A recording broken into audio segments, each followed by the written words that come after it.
Hey, family, welcome to another episode of Messages in the Madness with yours truly, Vernon Longhorn Davis. That would be me.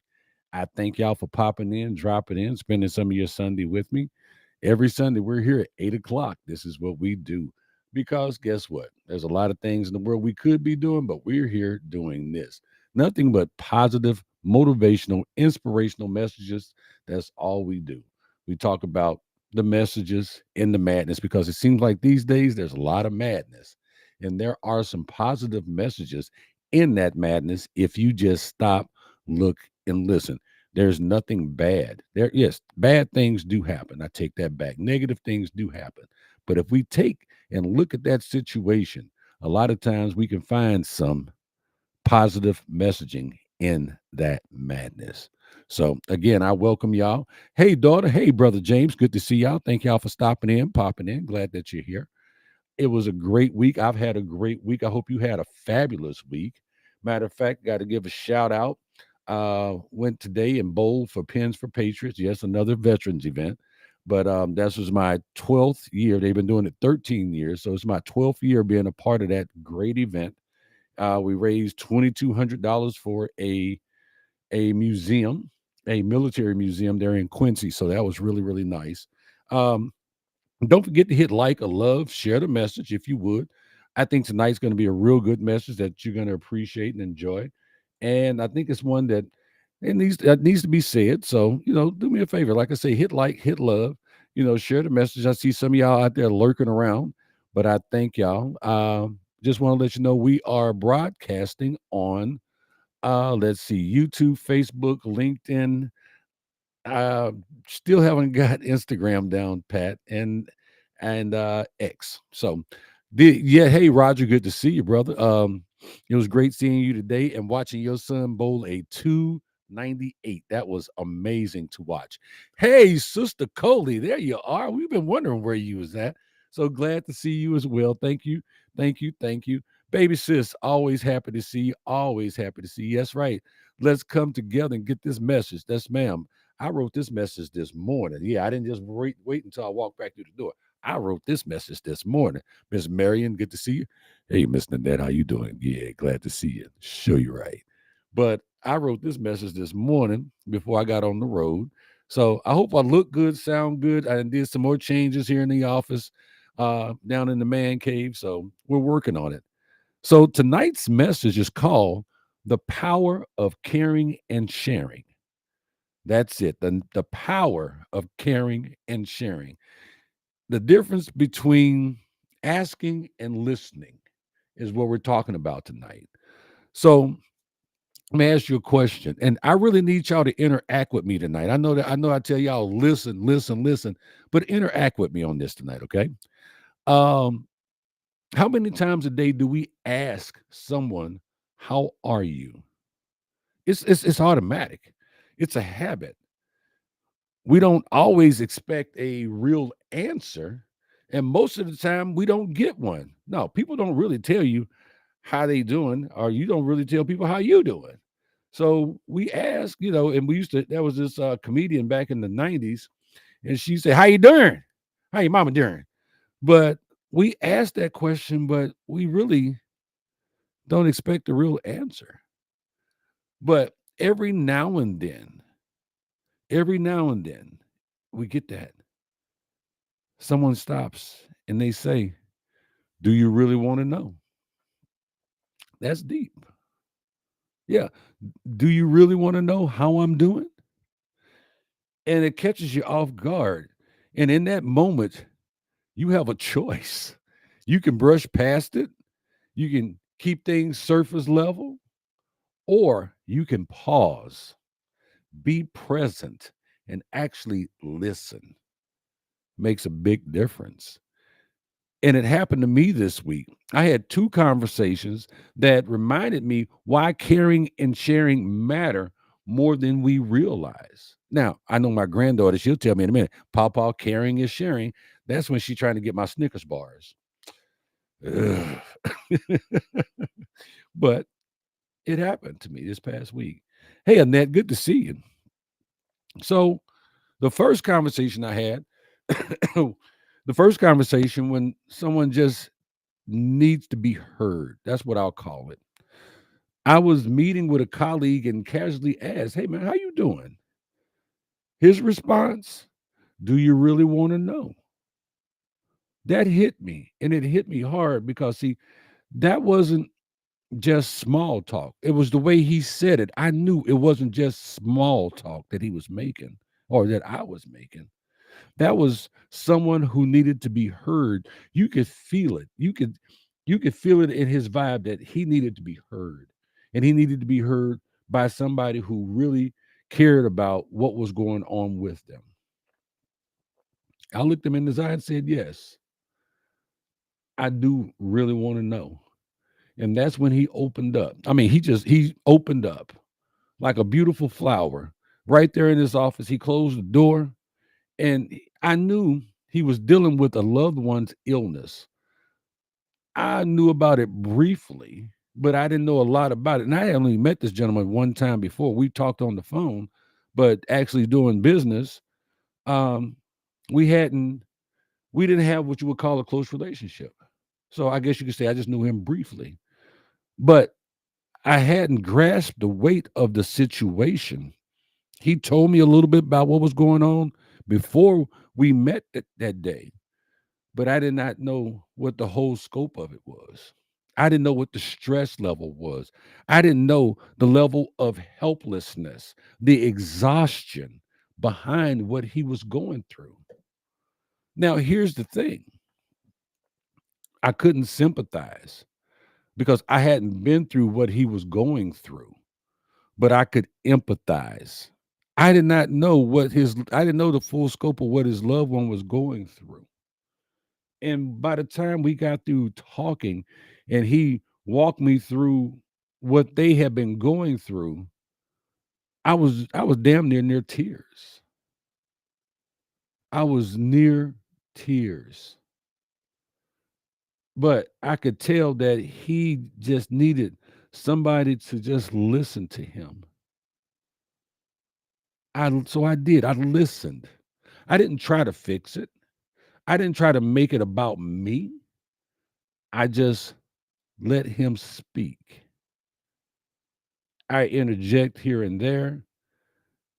I ask a question, but I just let him speak. And it wasn't my place to try to fix it because it wasn't my situation.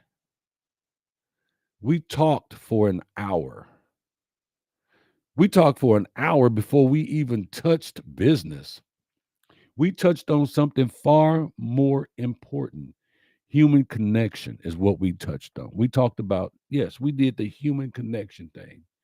And I can tell you by the time we finished, that conversation wasn't just for him, it was for me too. Yes, he talked and shared with me on a very personal and deep level. And I was honored that he took the time to want to talk to me. Yes, I was honored. But at the same time, my heart was touched. My spirit was touched. And my heart went out to him and his family member for what they were going through. And more so, I was even more honored that he talked to me because that's not something that happens every day. So the second conversation I had, Brother Dave, good to see you, my friend. My brother, good to see you. So then there was a second conversation, and this was an unexpected conversation.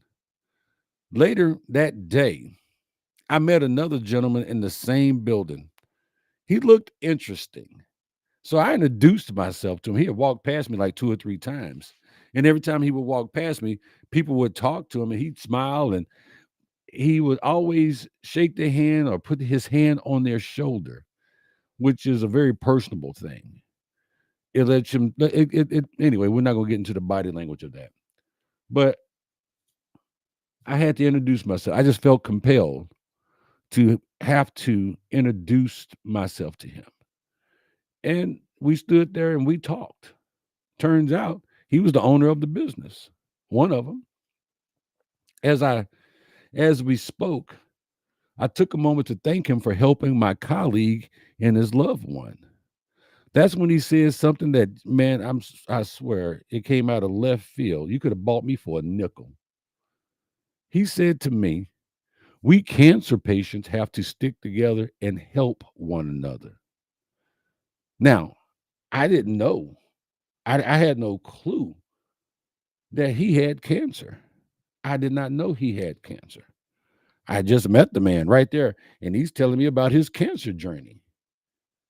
And he told me more than just his journey. He told me about his struggles and his treatments and how he had to push through when it was tough.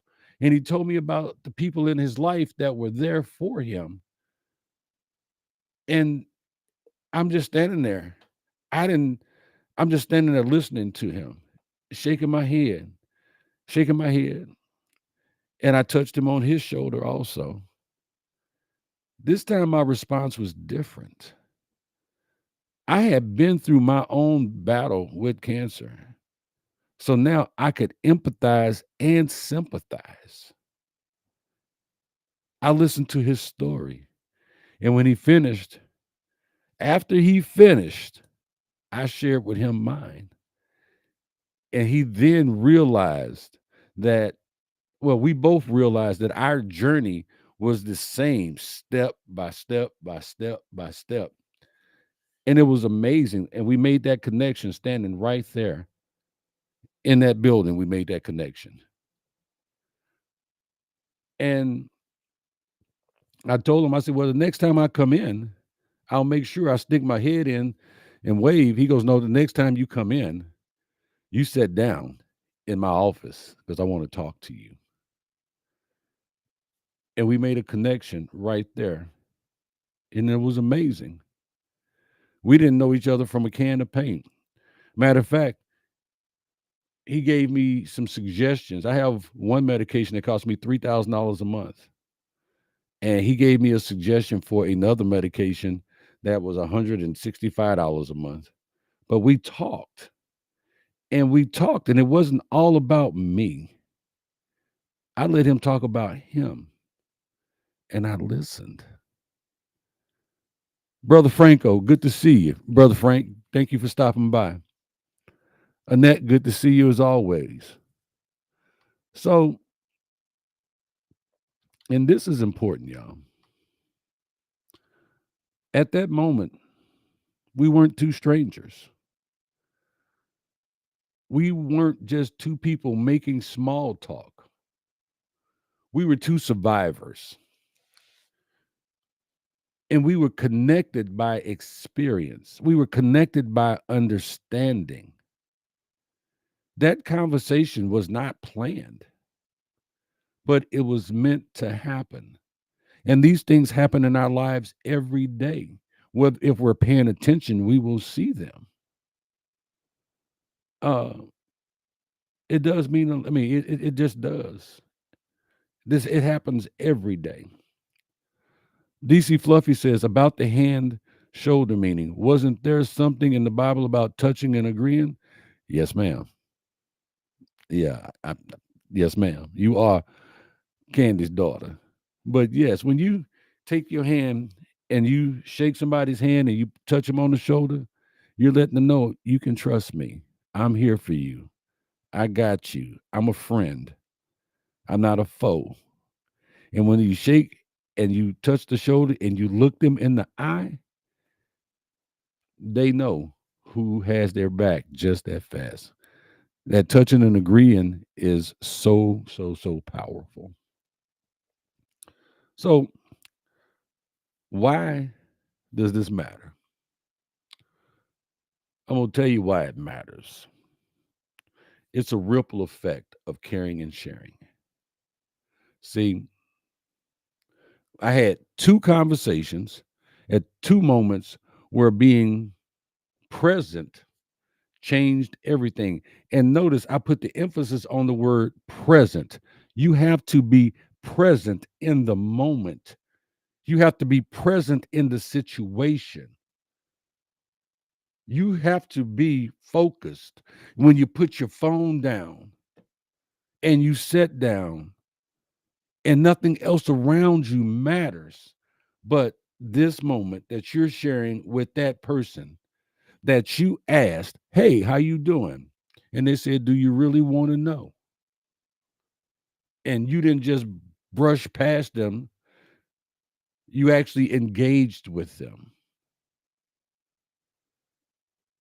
But again, it was two conversations, two moments where being present changed everything. And this is the part I really want you to take with you tonight. One, you don't have to go through what someone else is going through to be there for them. You don't have to suffer a gunshot wound to be able to empathize and sympathize and show caring and compassion for somebody who got shot.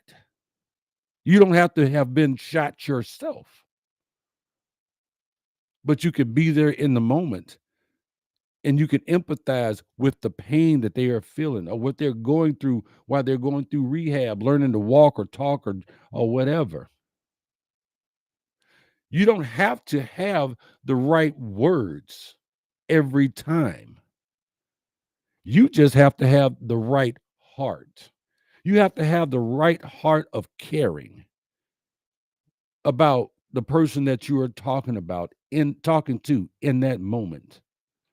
That's what we need. That's what you need. Those two things there. And I'm going to say it again in case you're taking notes. You don't have to go through what someone else is going through to be there for them. You don't have to have the right words, just have the right heart. Because, see, going forward, and I hope after tonight, you won't ask people how they're doing unless you really mean it. Unless you really want them to answer and then be there for them in that.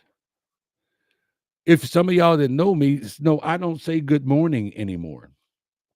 And you can look that one up why I don't say good morning anymore. I think good morning is a very good sentiment, a very good greeting for some. But I say great day to you because I don't want you to just have a good morning. I want you to have a great day. Now, there's one other thing I want you to write down. You don't have to fix someone's pain, but you can remind them that they're not alone. You do not have to fix everybody. You can't fix everybody. It's not your job to fix everybody. But reminding them that they are not alone is huge. It's a blessing. It means a lot. But you have to be able to accept the fact that you can't fix everything.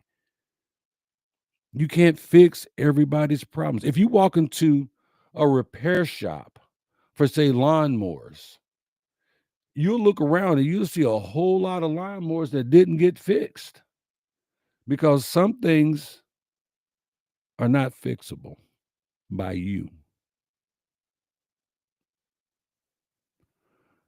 James, that's very good. James says, I try to always be sincere when I ask someone how they're doing.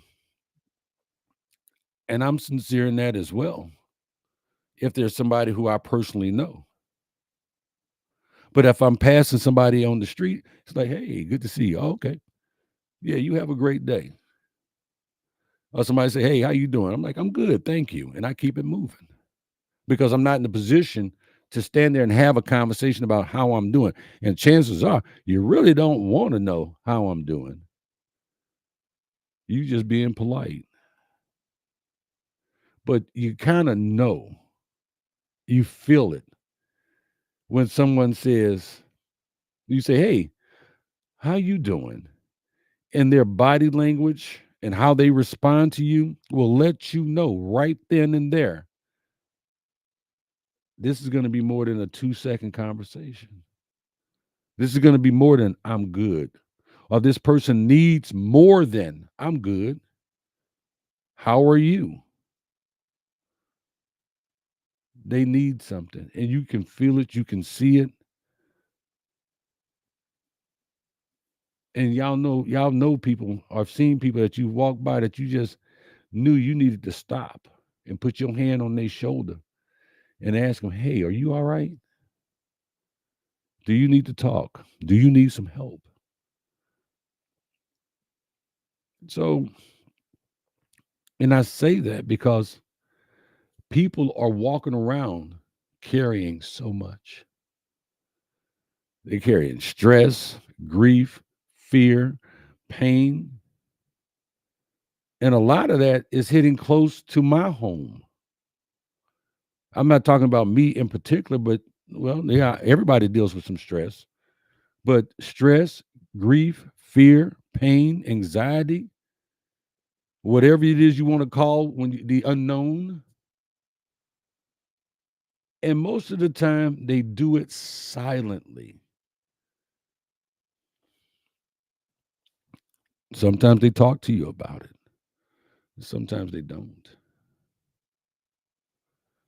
But when you take the time to slow down and actually listen, you give people something that's priceless.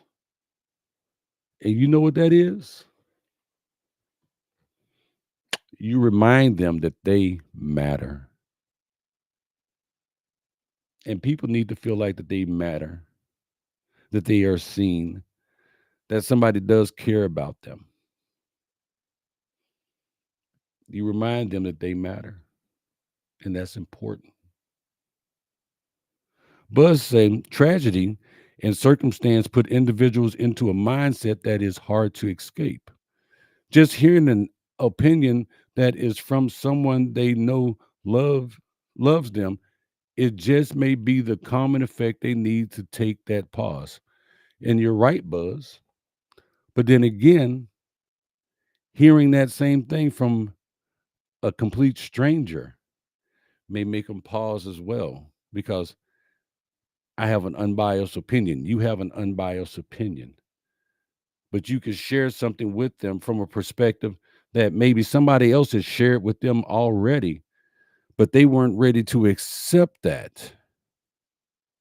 But then they heard the same thing from you in a different way, and it was enough to make them pause and go, you know what? That's the second time I didn't heard that. Or that's the third time I didn't heard that. Maybe this person knows what the hell they're talking about. But you're right.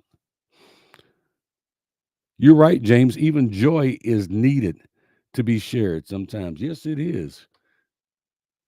So let me tell you something. Like I said, you need to remind them that they matter. And that small moment, that simple act, it can change the course of someone's day. It might even change their life. To Buzz's point, it may be enough just to get them over the hump, just to let them know that they are seen, may make them want to be here just another day or look for another way to get to where it is that they needed to be or where they're trying to go. That for some odd reason, they don't feel like they can get there. But you showing them that they matter and that you see them, that simple act is amazing. It's wonderful. It's a blessing.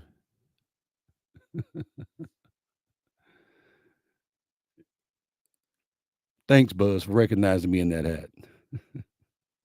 So, the truth about strength and struggles, we live in a world where everyone wants to appear strong. Let me do that again. Everybody wants to appear strong. We don't want to burden others. We don't want to seem weak. We don't want to seem like we don't we just I said it best already. We want to look like at all times that we are handling our business. But here's what I've learned. And what I learned this week was even the strongest people need someone to listen. I don't care how big you are, how strong you are, how far up the ladder you are in corporate America or the military, or you the strongest person in the gym. I don't care. Everybody needs someone to listen to them. The colleague who had everything together on the outside, he needed that conversation. The business owner running a successful business, he needed that conversation. And guess what? I needed those conversations too. I did. And I can own that because when we take the time to share, we take the time to heal. So here's my challenge to y'all tonight. Put this into action. Next time you ask someone, how are you? Mean it. Yeah. Otherwise, you can say, hey, hello, good day to you. Welcome to today. You can say anything but how are you if you're not going to mean it. If you're not willing to stop and actually talk to them or take an extra minute to listen to them. But if you're going to ask somebody, hey, how are you? Mean it. And take an extra minute. Listen with intention. Yeah, listen with intention. Let people know you're present. Let them know you actually care. Otherwise, keep your how you doing to yourself. Because see, you never know where that conversation might be actually taking you. To be honest about it, that conversation might be exactly what they need. That conversation may be exactly what you need. And if you're not willing to be present in that moment and stand there and have that conversation, you may not be ready for what's said next or what comes out of it. You may not be ready. You may not have the time. You may not have the bandwidth. You may already have too much on your plate to put something else on your plate. But you will know the right time to ask, how you doing? No, really, how you doing? Talk to me. You'll know the right time because see, those are magic words. How you doing? How you doing opens up boxes. It opens up doors. It opens up cans. And you don't know what's supposed to come out of that. I think they said back in the day, you about to come out of a bag on me. You don't know what's in that bag. But when you really say, hey, how you doing? You better be ready. But there is power. There is power in caring and sharing. And who knows? It might actually be exactly what you need to do because you may get something out of it that you need for your life. So that's my message for tonight, y'all. Let's see. Talk to me in the comments tonight. DC Fluffy says, I'm sure we all mean it, but it's up to the person you're asking to give a deeper answer than I'm fine. Well, yeah, you got a point there, but I can't say it's all on that person. I can partially agree with you on that one. Because honestly, if you open up that bag, you got to be prepared for what comes out of that bag. And if you know you running along trying to catch the next train, the next bus, the next airplane, you may not have the time to have that conversation. Unfortunate, but true. You may not be able to be the person that they need you to be right then. That's what I'm saying. So, all right, y'all. I guess y'all through talking to me tonight. So tonight's message again was called "The Power of Caring and Sharing." And it's a very powerful thing. And guess what it costs you to pay to care or to share? $0. That's what it costs you. But it could pay uh, dividends beyond your wildest dreams.